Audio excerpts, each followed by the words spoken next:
안녕하세요. 제가 오늘 소개할 책은 왜 세계의 절반은 굶주리는가 라는 책입니다. 작년에 우리 학교 도서관에서 읽을 만한 책을 찾던 중 이 책을 발견했습니다.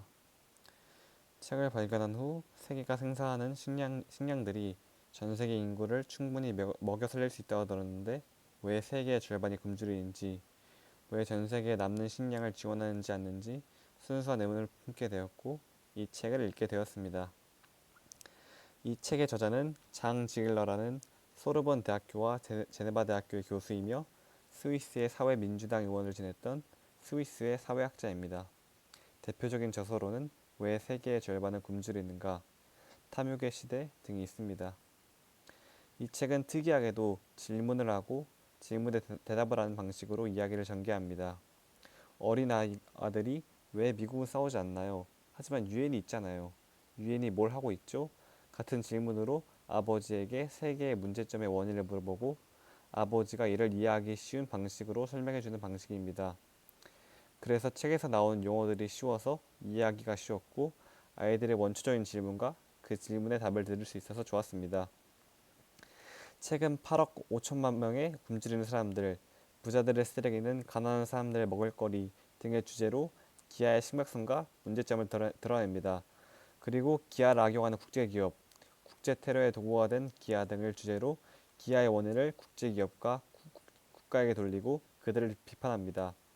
마지막으로 사막화로 인한 환경난민, 산림파괴 등의 주제로 지구의 환경이 점점 나빠지고 있음을 드러내 기아를 해결하고 하기가 점점 어려워지고 있음을 드러냅니다.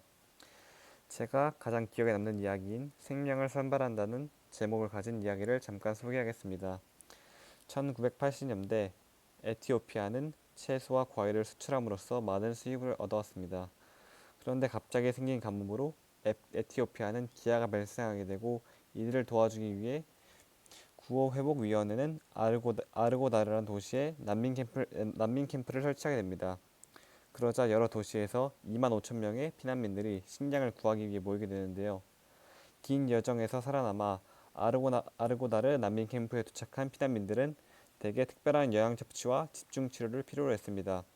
하지만 식량과 의약품 한정되어 있어서 간호사들은 누가 살아남을 가능성이 있는지, 그리고 그 순간의 상태를 보아 누구를 죽게 내버려 두는 것이 좋을지를 결정하고 선택하는 선별 작업을 진행해야 했습니다.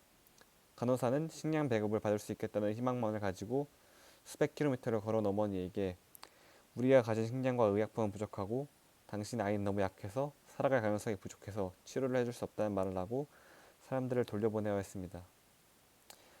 책을 읽으면서 가장 인상 깊었던 일은 나를 돌아보고 성찰하는 일이었습니다.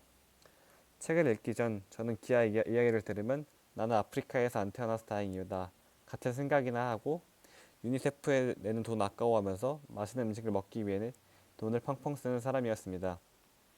하지만 책을 읽고 나서는 기아가 얼마나 끔찍한 것인지를 깨닫고 내가 어떻게 사람들을 도울 수 있을지 생각해보기 시작했고 이익을 보기 위해서 기아, 질병 같은 비인간적인 수단을 사용하고 다른 사람들을 생각하지 않는 거부들을 수백 수천만 명의 사람들이 굶주리는 것이 자신의 이익보다 중요한가?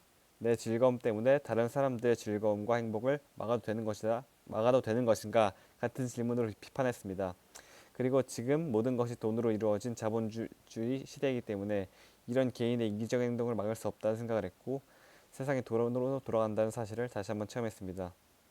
이 책의 시대적 배경은 1970년에서 2000년 정도여서 요즘 사건을 다루고 있지 않아서 최근의 기아 문제에 대해서는 알 수 없습니다. 또한 저자는 공산주의 정부를 긍정적으로 판단하고 자유민주주의 국가와 기업을 이를 방해하는 장애물로 설명하는 장면이 몇몇 있는데 이는 자유민주주의 국가에 살고 있는 우리에게는 좋지 않을 것 같습니다. 이 책은 기아에 대해서 다시 한번 생각해보게 하고 나의 삶을 성찰하게 해주는 책입니다. 그러므로 기아에 대해서 많은 생각을 해보지 않은 모든 사람은 이 책을 읽어보면 좋을 것 같습니다. 이상으로 마치겠습니다. 감사합니다.